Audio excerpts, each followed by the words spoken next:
नमस्कार, मैं हूं आपके साथ मकसूद खान और आप इस वक्त देख रहे हैं मध्य प्रदेश और छत्तीसगढ़ उपचुनाव के नतीजे। वक्त तो दरअसल आपके मुद्दे का है। मुद्दा यही कि मध्य प्रदेश की जो 28 विधानसभा की सीटों पर 3 नवंबर को वोटिंग हुई थी, उसके नतीजे और रुझान अब साफ हो चुके हैं। और इन नतीजों रुझानों ने इतना साफ कर दिया कि मध्य प्रदेश में जो बीजेपी की सरकार है वो और ज्यादा मजबूत हो गई है। 126 का आंकड़ा अब बीजेपी के पक्ष में है। मध्य प्रदेश विधानसभा में इन नतीजों के बाद, इन रुझानों के बाद नतीजे अप्रत्याशित हो सकते थे अगर बीजेपी 28 की 28 सीटें जीत जाती या फिर कांग्रेस के ज्यादातर उम्मीदवार जीतते। लेकिन दोनों ही हालात नजर नहीं आए हैं। जिसको जितनी सीटों की जरूरत थी वो उस पर पहुंच नहीं पाया। अगर हम कांग्रेस के लिहाज से बात करें तो बीजेपी तो खैर 8 की जरूरत थी, लेकिन 19 सीटों पर या तो वो जीत चुकी है या फिर वो आगे चल रही है। बहरहाल चर्चा हम इसी मसले पर करेंगे कि मध्य प्रदेश में शिव ज्योति एक्सप्रेस क्या चल पड़ी है। दल बदल के मुद्दे को जनता ने क्या ज्यादा तवज्जो नहीं दी। बीजेपी में सिंधिया का कद क्या इस जीत के बाद और बढ़ेगा और क्या कांग्रेस का कद, कांग्रेस में कमलनाथ का कद घटेगा। तमाम खास लोग हमारे साथ जुड़ेंगे, लेकिन उससे पहले देखिए मध्य प्रदेश में बीजेपी की जीत पर शिवराज और सिंधिया ने क्या कहा है। हमारे लाखों लाख कार्यकर्ताओं ने जो अनथक परिश्रम किया है, वैसे सारे कार्यकर्ताओं का मैं अभिनंदन करता हूं, मैं स्वागत करता हूं और ये जीत उन्हें समर्पित करता हूं। परिस्थितियां विपरीत थी, चुनाव अत्यंत कठिन था, लेकिन भारतीय जनता पार्टी के कार्यकर्ताओं का हृदय विशाल था और उन्होंने इस चुनाव को जीतने में कोई कसर नहीं छोड़ी। हमारे पूरे नेतृत्व ने मध्य प्रदेश में प्रदेश अध्यक्ष जी के साथ, चाहे दीदी उमा भारती हो, हमारे नेता आदरणीय नरेंद्र सिंह तोमर जी हो, आदरणीय ज्योतिरादित्य सिंधिया जी हो, कैलाश विजयवर्गीय जी हो, नरोत्तम मिश्रा जी हो, नंद कुमार सिंह चौहान हो, गोपाल जी भार्गव हो, अरविंद भदौरिया जी हो, एक एक नेता ने मिलके साथ, ये तो मैंने कुछ नाम लिए, लेकिन इनके नीचे द्वितीय पंक्ति तृतीय पंक्ति हमारे संचालक, हमारे प्रभारी विधानसभा के महीनों घर नहीं गए। नवरात्रि और दशहरा भी उन्होंने चुनाव क्षेत्रों में मनाया। मैं ऐसे सभी नेताओं को धन्यवाद देता हूं और कार्यकर्ता भाई और बहनों, ये जनता का असीम प्यार और विश्वास है भारतीय जनता पार्टी पर। मध्य प्रदेश की जनता भारतीय जनता पार्टी के विचार के साथ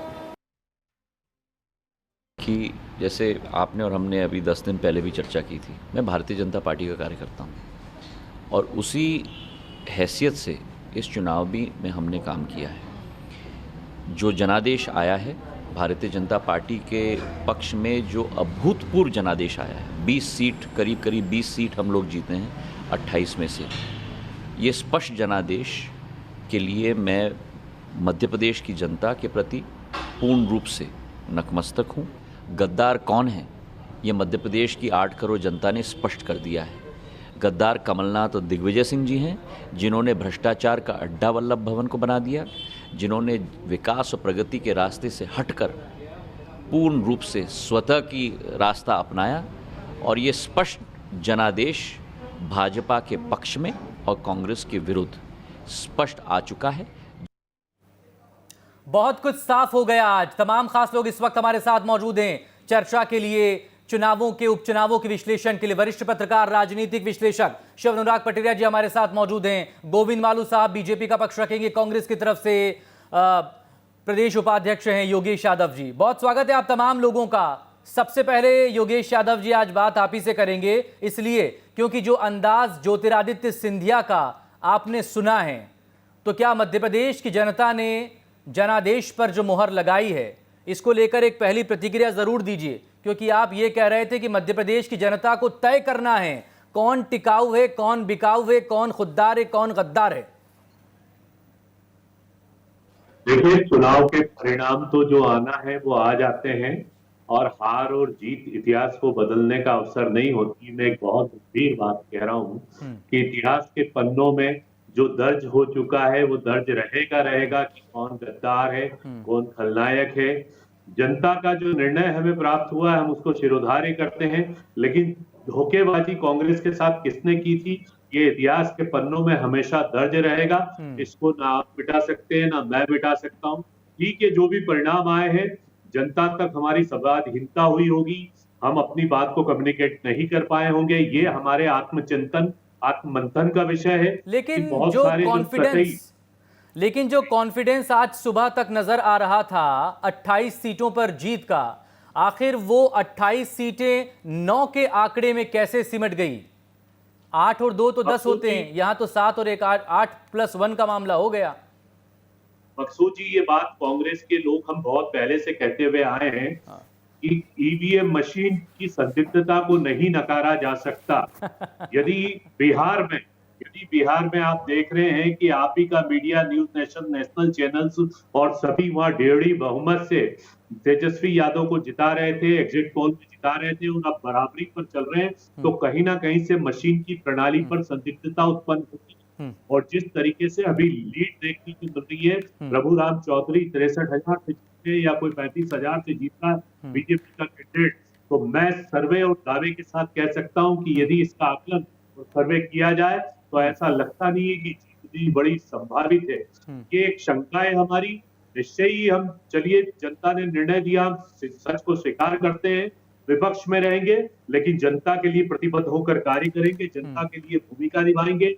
जो हमारे संकल्प है, जो हमारे नारे हैं और जो हमारे समर्पण के भाव है, चाहे वो किसान के लिए हो चाहे लोगों के लिए, उनके लिए हम संकल्पित रहेंगे। या तो आपने जो किया वो नाकाफी रहा, या फिर अगर आपने कुछ किया तो आप लोगों को ही, अपने वोटर को ही या किसान को ही कन्विंस नहीं कर पाए। रोजगार या बेरोजगारी का मसला तो खैर बहुत पीछे रह गया। लेकिन गोविंद मालू साहब जरा बताइए, कल तक तो और आज सुबह तक तो आप भी बड़े दावे कर रहे थे 28 के 28 जीत लाएंगे, फिर 19 पे क्यों रह गए? और बड़ा सवाल दरअसल उस पर जरूर बोलिएगा कि जिन 7 विधायकों ने अपना इस्तीफा दिया था वो हार गए हैं, उनमें से कुछ मंत्री भी हैं आपके।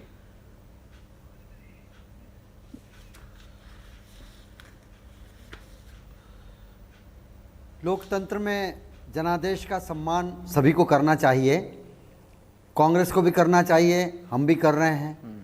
हमने 28 सीटें जीतने के लिए चुनाव लड़ा और पूरी ताकत के साथ लड़ा। हमारे कार्यकर्ताओं ने अथक परिश्रम किया।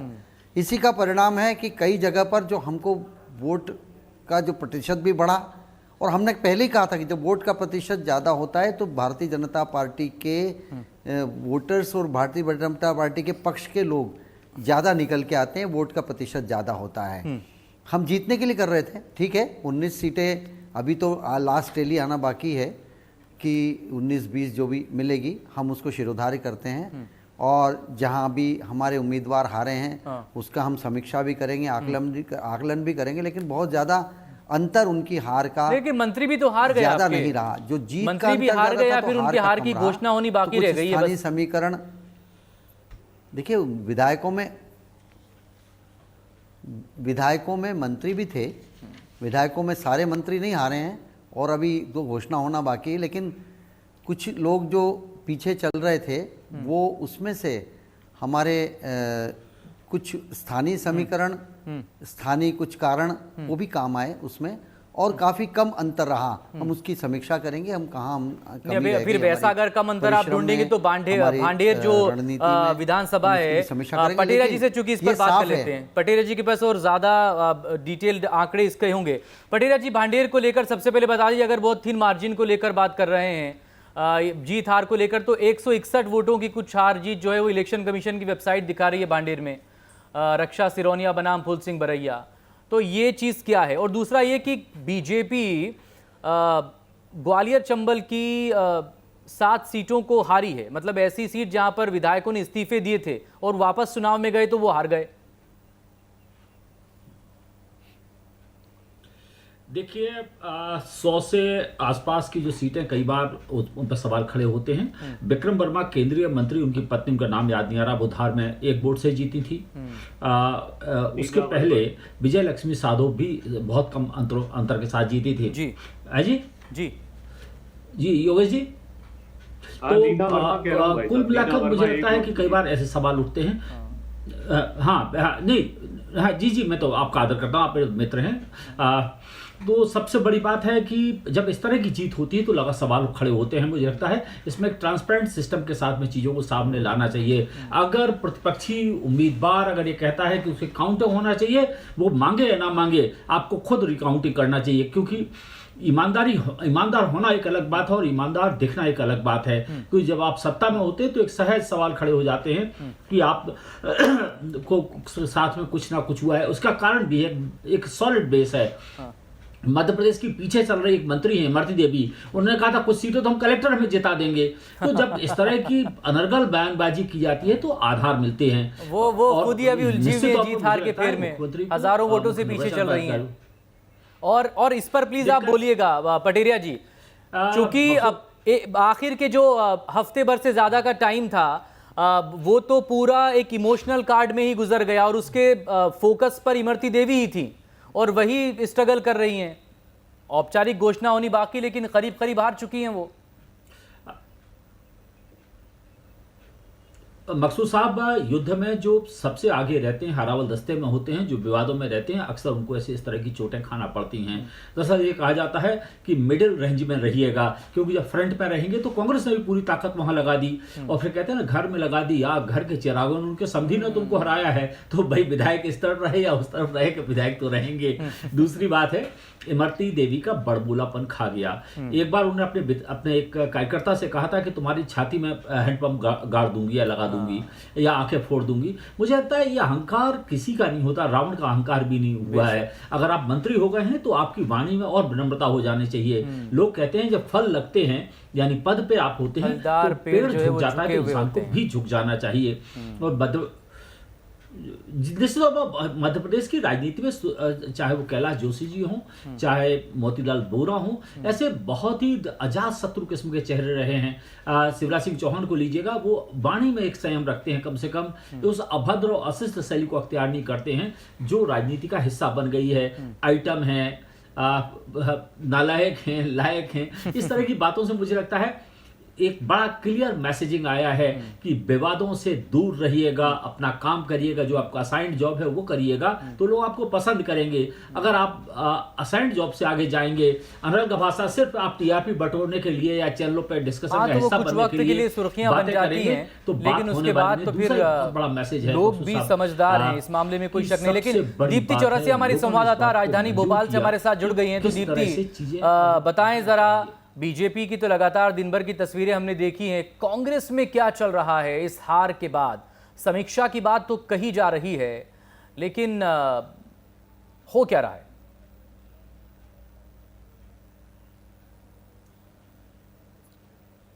देखिए मकसूद, बीजेपी में तो जश्न चल रहा है, लेकिन कांग्रेस का लगभग जैसे कि तय था। कांग्रेस बहुत कॉन्फिडेंट थी, हालांकि दोनों ही दल 28-28 सीटें जीतने की बात कर रहे थे, तो दावे अपनी जगह ठीक हो सकते हैं, लेकिन आमतौर पर इलेक्शन में इस तरह की परिकथाएं कम ही देखने में आती हैं कि दोनों दल ही 28 सीटें जीतने का दावा करें और जीत भी जाएं।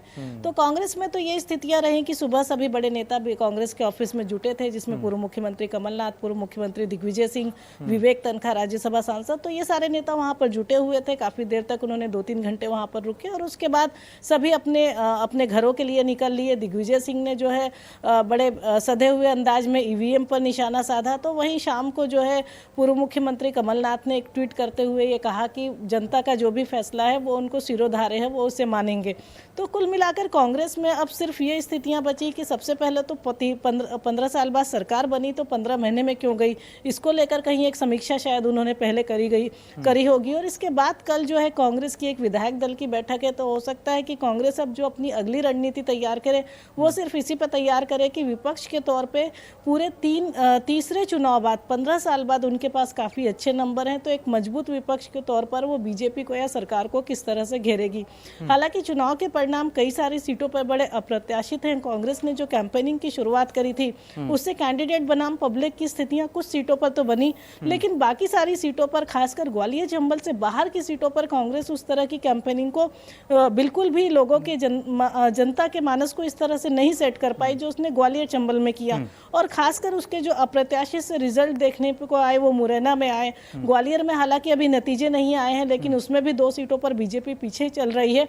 और खासकर जो पूरे इलेक्शन का आकर्षण थी इमरती देवी, वो आखिरी के राउंड आते तक जो है पीछे हो गई, और पीछे भी नहीं, काफी पीछे, 4000 से ज्यादा वोटों से पीछे चल रही हैं।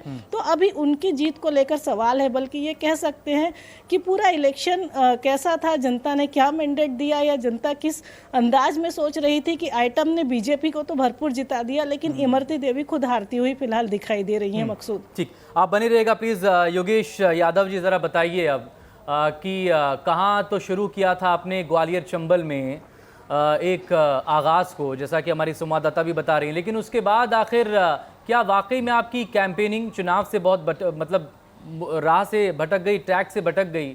आखिर क्या वजह रही कि एक मुद्दे को आप या तो भुना नहीं पाए, या फिर जिस मुद्दे को लेकर आप जनता के बीच में पहुंचे थे, आप अपने किसान कर्ज माफ़ी से लेकर बाकी और चीज़ों को भी गिनाते रहे, लेकिन शायद मतदाता को समझ में नहीं आया ये सब? जनता के पास 2 ही विकल्प होते हैं। एक तो पार्टी, जो मध्य प्रदेश में जो राजनीतिक जो स्थितियां हैं, वहां 2 ही प्रमुख पार्टी है, कांग्रेस और बीजेपी। विकल्प के रूप में जहां तक मैं मानता हूं कि कांग्रेस के प्रत्येक कार्यकर्ता ने अपनी बात को पहुंचाने की कोशिश।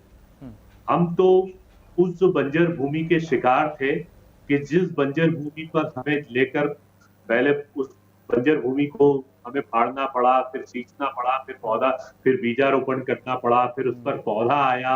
ये संगठनात्मक जो गतिविधि है कमलनाथ जी के नेतृत्व में चलाई गई, निश्चय ही ये कांग्रेस के लिए एक आइडल थी, बहुत मेहनत करके, क्योंकि पके पकाए हमारे फल भारतीय जनता पार्टी के 22 हमारे फल तोड़ कर ले गए थे। आपका पके पकाए जो बागबान था वो रखवाली नहीं कर सका दरअसल, इसीलिए फल कोई और ले गया।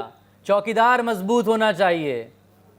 हमें क्या मालूम था कि हमारा चौकीदार कमजोर है और चोर ज्यादा मजबूत है। चोर यदि लेकर चला गया उसमें चौकीदार का क्या कसूर होता है? चौकीदार तो यही समझता है ना कि मेरे बागवान के फूल, मेरे बागवान के फल कभी मुझे धोखा नहीं देकर जाएंगे। अब वो फल ही खराब निकल जाए, सड़गंदे निकल जाए तो क्या करेंगे?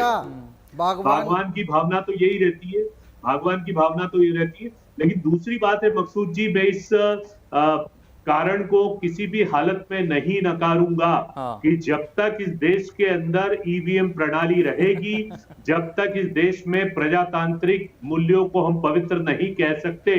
आज अमेरिका जैसा राष्ट्र अपने कई प्रांतों में वापस बैलेट पर आ चुका है। क्या पता क्या प्रेम है भारतीय जनता पार्टी का। प्रेसिडेंशियल इलेक्शन ही जो है बैलेट और पोस्टल बैलेट पे ही रहा है कोरोना की वजह से। वहां भी तो डोनाल्ड ट्रंप है ना, वो भी तो लगातार फ्रॉड को लेकर चीजें कह रहे थे। अब हालत तो ये है कि वो 12 से ज़्यादा लॉ सूट फाइल कर चुके हैं और अभी भी अपनी हार मंजूर नहीं कर रहे हैं। खैर वो एक अलग मसला है, हम उस यूएस प्रेसिडेंशियल डिबेट पर नहीं जाएंगे, हम तो मध्य प्रदेश की बात करेंगे। आप मुझे ये बताइए कि आप तो खुद चूंकि सेवा दल से जुड़े रहे हैं योगेश यादव जी, क्या वाकई में कांग्रेस को एक निष्ठावान कार्यकर्ता की कमी खली है ऐसे वक्त में जब ग्वालियर चंबल का एक बड़ा नेता आपका छोड़ गया, साथ में 22 विधायक भी छोड़ गए? ये उस वक्त की बात कर रहा हूँ जब सरकार गिरी थी, उसके बाद तो और ये सिलसिला जारी है, पता नहीं आगे कहाँ रुकेगा अगले और 3 सालों में। तो वाकई में सोचने की जरूरत है कांग्रेस को। देखिए बिल्कुल मैं आपकी मकसूद जी आपकी बात पर सहमति है कि आत्म मंथन का दौर है, आत्मचिंतन का दौर है। हम आंतरिक रूप से उन चीजों का अन्वेषण करेंगे, लेकिन मैं इस बात को भी बहुत दावे के साथ कहता हूँ, हम हार गए या आरोप प्रत्यारोप करें कि इसके कारण हार गए, इसके कारण हार गए, लेकिन कांग्रेस के कार्यकर्ता ने जितनी जज्बा तरीके से, जितनी ईमानदारी से, जज्बाई तौर पर कांग्रेस के लिए कार्य किया वो ऐतिहासिक था। मैंने स्वयं अपने विधानसभा कई क्षेत्र देखे, मैं समझता हूँ 24-25 विधानसभा क्षेत्रों में मैं स्वयं उपस्थित हुआ हूँ। हाँ। लेकिन जो जज्बा, जो आग देखी कांग्रेस के कार्यकर्ता में और जो निष्ठा और सामूहिकता का सिद्धांत देखा, भारतीय जनता पार्टी तो 28 के 28 के दौरे कर रही थी, दावे कर रही थी। तो इस हिसाब से तो हम ये भी कह सकते हैं कि 28 प्राप्त तो नहीं हुई, भारतीय जनता पार्टी भी चुनाव हारी है। लेकिन हम इस सच को स्वीकार कर रहे हैं कि हम सत्ता से बाहर हो गए। सत्ता के बाहर होने के कारणों का एनालिसिस किया जाएगा, सूक्ष्म तरीके से किया जाएगा, लेकिन व्यक्तिगत रूप से किसी पर टिप्पणी कर देना कि कमलनाथ जी के नहीं, लेकिन सिर्फ वो लेकिन ये एक विडंबना ही कही जाएगी ना, ऐसे कि आप एनालिसिस या मंथन तो कर लेते हैं, लेकिन फिर वो जब जहर पीने की बारी आती है तो वो फिर उससे बच जाते हैं आपके बड़े लोग, वहाँ फिर कुछ हो नहीं पाता है। गोविंद मालू साहब, आप बताइए ज़रा, बहुत से आपके जो हैं मंत्री थे वो भी चुनाव हार रहे हैं, मतलब 7 सीटें गंवा देना अपने मजबूत इलाके की, उन विधायकों को क्या मिला जो कि विधायकी भी जिन्होंने छोड़ी और चुनाव भी हार गए? ना खुदा मिला, ना विसाले सनम, ना इधर के रहे ना उधर के हम। क्या सोचेगी पार्टी उनके लिए, क्या करेगी? मकसूद भाई पूरे चुनाव को पूरी शिद्दत के साथ, पूरे मनोयोग के साथ पार्टी ने लड़ा। वो लोकतंत्र है ये, उसमें क्या निर्णय जनता करती है उसको शिरोधार्य करना चाहिए। हमारे जो कार्यकर्ता चुनाव लड़े वो भी उसको शिरोधार्य करेंगे और आगे सुधार करेंगे कि हम क्या कैसे आगे जीते हम। यही हो सकता है लोकतंत्र में तो, क्योंकि सब लोग, अगर लोकतंत्र में हम सब सीटों को जीतने के लिए चुनाव लड़ते हैं, लेकिन सब सफलता नहीं मिलती 100%। यदि कुछ कमी रह जाती है तो कहीं न कहीं हमारी कोई कहीं कमजोरी रही होगी, कमी रही होगी उम्मीदवारों के। तो इनका बलिदान याद रखेगा हिंदुस्तान। कुछ रणनीति जो 7 लोग आपके हार गए हैं, अपनी विधायकी भी जिनकी अब चली गई, फिर प्रयास करेंगे कि फिर से अगली बार तो फिर इन बलिदानियों को याद रखेंगे या भुला दिए जाएंगे ये अगले चुनाव तक? क्योंकि अब तो फिर आपके अपने कैडर को मिलेगा ना वो। क्या संभावना है?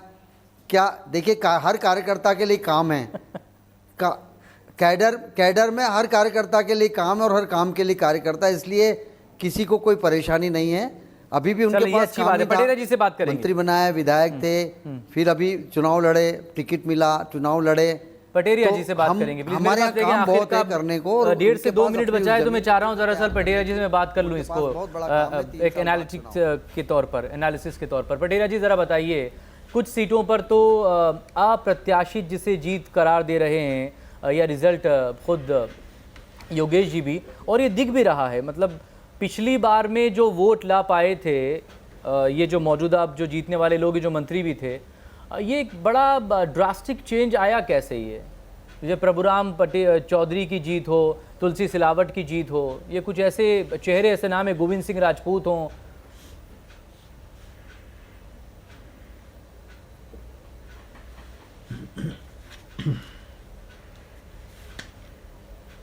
पटेला जी मेरी आवाज़ आप सुन पा रहे हैं? ओह, फ़ोन डिस्कनेक्ट हो गया, ठीक है उनका। हाँ, योगेश जी, आप इस भांडेर में आपने फूल सिंह बरैया जैसे एक बड़े नेता को टिकट दिया, लेकिन वो 161 वोटों से हारते दिखे। यहाँ पर जो बयानबाजी उन्होंने की थी और जिसको लेकर बहुत विवाद भी हुआ था, क्या ये बयानबाजियां और बदजुबानियां भी कहीं ना कहीं कांग्रेस को ले डूबी? देखिए, बहुत सारी बातें होती हैं, इस समय कौन सा फैक्टर कब क्लिक कर जाए इसको कुछ कह नहीं सकते हैं, लेकिन बहुत सारी बातें रहती हैं। और 171 वोट की हार को मैं हार नहीं मानता हूँ।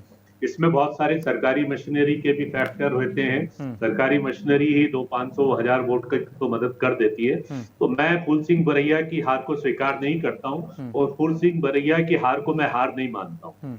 और एक मकसूद जी, आपके लोकप्रिय चैनल के माध्यम से मैं एक ऐसी विसंगतिपूर्ण एक ऐसा नारा दे रहा हूं कि शायद वही भारतीय जनता पार्टी का भविष्य बन जाएगा।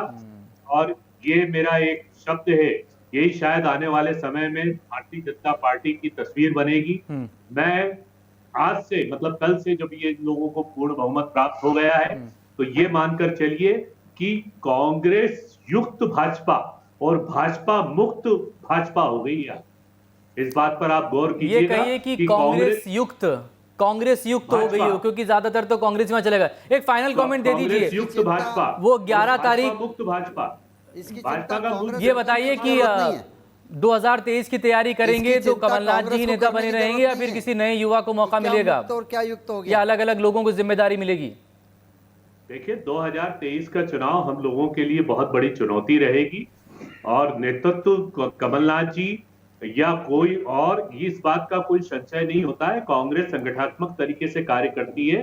कमलनाथ जी ने भी यदि लीडरशिप की है तो दूसरे नेताओं को उपेक्षा प्राप्त नहीं हुई है। पर्याप्त सम्मान दिग्विजय सिंह जी को मिला, पर्याप्त सम्मान अरुण यादव जी को, सुरेश पचौरी जी को, राहुल सिंह जी को, सभी ने एक नेता का नाम लेना भूल गए। अगर पर्याप्त सम्मान उस नेता को मिला होता तो शायद सरकार में बने कहीं नहीं रहते, दिखे उपचुनाव की डॉक्टर नौबत गोविंद ना सिंह आती। जी, सब ठीक है। मकसूद भाई, मेरे चलता पास है राजनीति राजनीति। मेरे पास कमलनाथ वक्त ही की कमलनाथ कमी है। है सब बहुत कुछ। शुक्रिया आप सभी लोगों का, लेकिन पटेरिया जी हमारे साथ बने रहेंगे क्योंकि छोटे से ब्रेक के बाद कमलनाथ नेता हम बात बने, छत्तीसगढ़ की करेंगे। मरवाही चुनाव में कांग्रेस ने बड़ी जीत दर्ज की।